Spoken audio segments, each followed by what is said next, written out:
Hello students, आज हम आपको बीए पार्ट 2 पॉलिटिकल साइंस का इंडियन पॉलिटिक्स एडवांस्ड का संघवाद, समस्याएं और चुनौतियां ये टॉपिक पढ़ाने जा रहे हैं और बहुत आराम से ध्यान से इसको पढ़िए।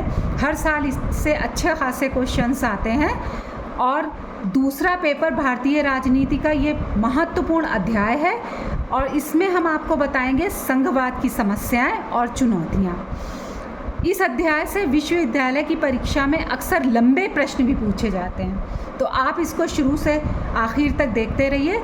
समय व्यर्थ ना करते हुए इसे हम शुरू करते हैं जल्दी, और आप पढ़ते रहिए। एक चीज़ और हम आपको बीच बीच में बताते भी रहते हैं, अभी भी बता रहे हैं। देखिए, बीए पार्ट 1 में लगभग इसी टाइप के और भी चैप्टर हैं, लेकिन सेकेंड ईयर में इनका और एक्सप्लेन कर दिया गया है, बढ़ा दिए गए हैं, तो आप लोग कंफ्यूज मत होइएगा। बार बार मैं बता देती हूँ कि ये बीए पार्ट 2 पॉलिटिकल साइंस राजनीति विज्ञान का संघवाद चैप्टर है। इसमें समस्याएं और चुनौतियाँ हैं।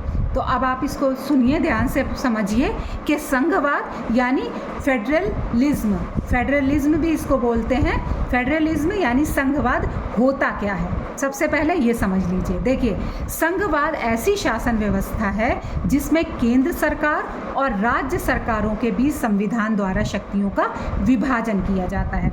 आपको पता ही होगा कि संविधान में हमारे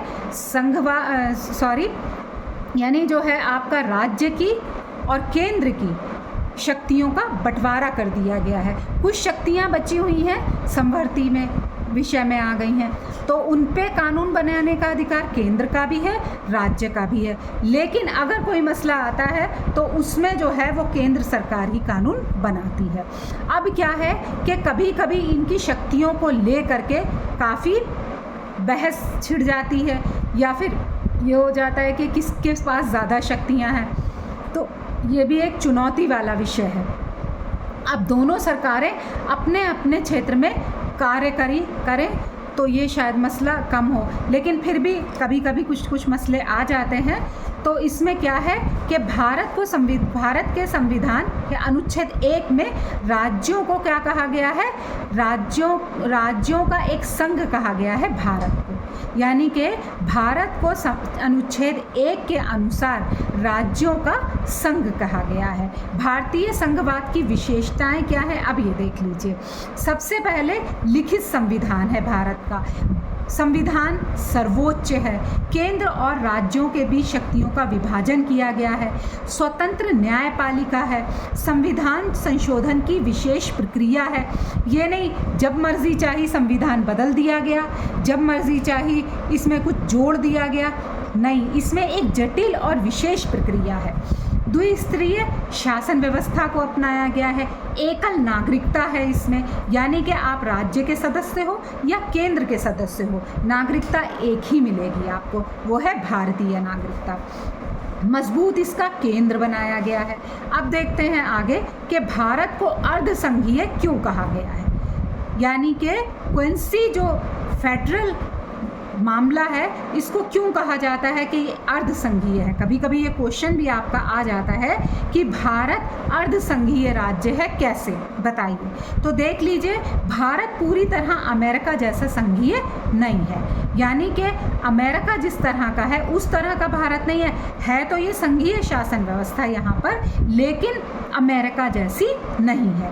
केंद्र को राज्यों की अपेक्षा अधिक शक्तियाँ प्रदान की गई हैं, लेकिन ऐसा नहीं है कि राज्यों को कोई भी शक्तियां प्रदान नहीं की गई, यानी कि केंद्र को अधिक मजबूत बनाया गया है, फिर भी पूरी तरीके से अमेरिका जैसा नहीं है।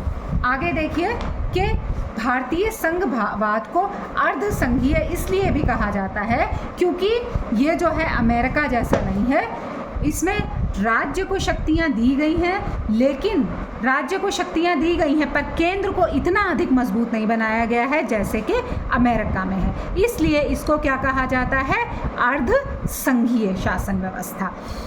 भारतीय संघवाद की प्रमुख समस्याएं क्या हैं, अब इस पे देखिए कि केंद्र का अधिक शक्तिशाली होना। भारतीय संविधान में केंद्र को अधिक अधिकार दिए गए हैं, जैसे आपातकालीन अधिकार, राष्ट्रपति शासन, अविशिष्ट शक्तियां, अखिल भारतीय परीक्षा। इससे कई राज्यों को लगता है कि उनकी स्वायत्तता कम हो रही है। तो संघवाद का जो विशेष समस्या का विषय है वो सब क्या है कि केंद्र को अधिक शक्तियों को प्रदान किया जाना। आपातकालीन शक्तियां संघ के पास हैं, राष्ट्रपति शासन लगाने का अधिकार केंद्र के पास है, अवशिष्ट शक्तियां भी केंद्र के पास हैं, और अखिल भारतीय सेवाएं की परीक्षा कराना, अखिल भारतीय सेवाएं सारी किसके कंट्रोल में है? वो सारी केंद्र के पास है। अनुच्छेद 356 का दुरुपयोग, यानी अनुच्छेद 356 के तहत राष्ट्रपति शासन राज्यों में लगाया जाता है और कई बार राजनीतिक कारणों से इसका दुरुपयोग होने का आरोप भी लगाया जाता है। इससे केंद्र और राज्यों के संबंध प्रभावित होते हैं। तो ये भी एक संघवाद के बीच में एक बहुत बड़ी समस्या है। तीसरा जो आता है आपका वित्तीय असमानता, यानी राज्यों की आय सीमित होती है, वे केंद्र से अनुदान और करों के हिस्से पर निर्भर रहते हैं, इससे वित्तीय निर्भरता बढ़ती है। तो जब वित्तीय असमानता होती है तो भी क्या है? संघवाद का एक समस्या आ जाती है। फिर आता है क्षेत्रीय दलों का प्रभाव। क्षेत्रीय दल अपने राज्यों के हितों को प्राथमिकता देते हैं, कई बार इससे राष्ट्रीय नीतियों पर मतभेद भी उत्पन्न हो जाता है। फिर नेक्स्ट आता है आपका विवाद, यानी भाषा का विवाद। भारत में आपको पता ही है कि अनेकों भाषाएं बोली जाती हैं। राजभाषा और क्षेत्रीय भाषाओं को लेकर समय समय पर क्या होता है? बहुत सारे विवाद होते रहते हैं। क्षेत्रीय भाषा अलग हैं, कई सारी क्षेत्रीय भाषाएं भारत में बोली जाती हैं, राजभाषा भी है, तो इन सब को लेकर के भी विवाद उत्पन्न हो जाता है। फिर आता है आपका अंतर्राज्यीय जल विवाद। जल का भी मसला जो है वो बहुत बड़ा है, क्योंकि नदियां राज्य को देखकर अपना रुख तो नहीं मोड़ सकती, तो इसलिए अंतर्राज्यीय जो नदी विवाद है वो भी अपने आप में एक बहुत बड़ा मसला है। कई राज्यों के भी नदियों के बंटवारे यानी नदियों के जल के बंटवारे को लेकर भी विवाद उत्पन्न होता है, जैसे कि कावेरी वाटर डिस्प्यूट, ठीक है, कृष्णा वाटर डिस्प्यूट, ठीक है। तो इसमें जो कृष्णा वाटर डिस्प्यूट है और कावेरी वाटर डिस्प्यूट है, आपने बहुत बार सुना होगा कि नदी के जल के बंटवारे को लेकर के राज्यों के बीच में आपस में काफ़ी असहमति हो जाती है। फिर आता है आपका सीमा विवाद। कुछ राज्यों के बीच सीमाओं को लेकर के विवाद होता रहता है, जैसे कि महाराष्ट्र है, कर्नाटका है, इसमें बॉर्डर डिस्प्यूट होता रहता है। तो हमारे यहाँ बहुत सारे राज्य हैं, राज्यों की बाउंड्री को लेकर के विवाद, नदियों के जल को लेकर विवाद, ठीक है। उसके बाद में आता है अलग राज्य की डिमांड होने लगती है, कभी तेलंगाना के गठन की मांग होती है, कभी विदर्भ, कभी गोरखालैंड, कभी बुंदेलखंड जैसी मांगें निकलने लगती हैं। तो ये भी नए राज्यों की मांग उठाना या उठाते रहना, ये भी एक मुद्दा बन जाता है आपका विवाद का। फिर आता है आपका राजनीतिक मतभेद। यदि केंद्र और राज्यों में अलग अलग दलों की सरकार हो तो टकराव इसकी स्थिति बन जाती है। आपको पता ही है, कहीं कौन से राजनीतिक केंद्र में कोई और राजनीतिक दल है, उसकी नीतियाँ अलग हैं, राज्यों में कोई अलग है पार्टी, आपकी राजनीतिक पार्टी, तो उसकी नीतियाँ अलग हैं, तो केंद्र और राज्य में ऑब्वियसली टकराव की स्थिति बनती रहती है। फिर आपका आता है कि राष्ट्रीय सुरक्षा और आपका आतंकवाद। तो सीमा सुरक्षा तथा अंतर्राष्ट्रीय सुरक्षा के मामलों में केंद्र और राज्यों के बीच बेहतर समन्वय आवश्यक होता है, ठीक है। और अगर ये समन्वय नहीं होएगा तो पता चला एक राज्य केंद्र की सुनेगा नहीं, तो आपस में समन्वय जब होगा तभी आतंकवाद के मुद्दे को भी समाप्त किया जा सकता है। अब आगे देखिए कि भारतीय संघवाद के सामने नई चुनौतियाँ कौन कौन सी हैं। अब नई चुनौतियों में देख लीजिए कौन कौन सी। सबसे नंबर पहले पे आता है आपका जीएसटी व्यवस्था। जीएसटी लागू होने के बाद व्यवस्थाओं में बड़ा परिवर्तन आया। राज्य की आय और केंद्र के साथ वित्तीय समन्वय महत्वपूर्ण विषय बन गया, ठीक है। उसके बाद आता है आपका संघवाद के सामने जो दूसरी चुनौती है वो है डिजिटल शासन, यानी कि ई गवर्नेंस और डिजिटल सेवा के लिए केंद्र और राज्यों के बीच तकनीकी सहयोग आवश्यक होना चाहिए। तो जो डिजिटल शासन व्यवस्था है वो भी अपने आप में एक बहुत बड़ी चुनौती है। इसके बाद देखिए आपका जलवायु परिवर्तन, ये भी एक मसला है।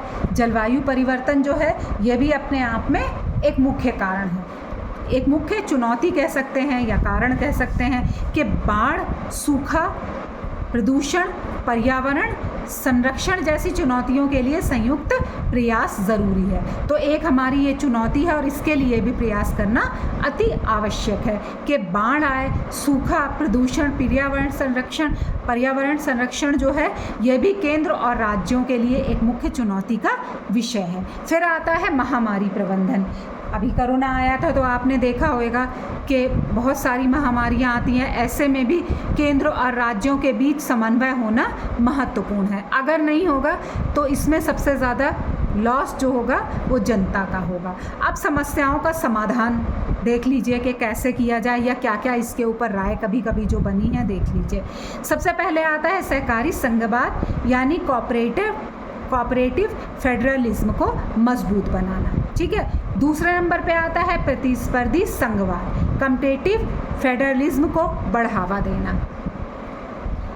फिर उसके बाद आता है इंटर स्टेट काउंसिल को अधिक सक्रिय बनाना, फाइनेंस कमीशन और ऑफ इंडिया की सिफारिशों को प्रभावी पालन करना, यानी कि जो भी फाइनेंस कमीशन ऑफ इंडिया सिफारिशें करता है इसको प्रभावी रूप से पालन करवाना। अनुच्छेद 356 का केवल असाधारण परिस्थितियों में उपयोग किया जाए, यानी राज्यों में जो राष्ट्रपति शासन लागू किया जाए उनको असाधारण स्थितियों में लागू किया जाए, ना कि नॉर्मल पोजीशन भी थोड़ी बहुत अगर संकटकालीन स्थिति है तभी लागू कर दिया जाए, ऐसा ना किया जाए। राज्यों को पर्याप्त वित्तीय संसाधन उपलब्ध कराया जाए, ठीक है। संवाद और सहयोग की भावना को बढ़ावा दिया जाए। तो ये 7 जो हैं वो ऐसी योजनाएं हैं जिसके तहत समस्याओं का समाधान किया जा सकता है।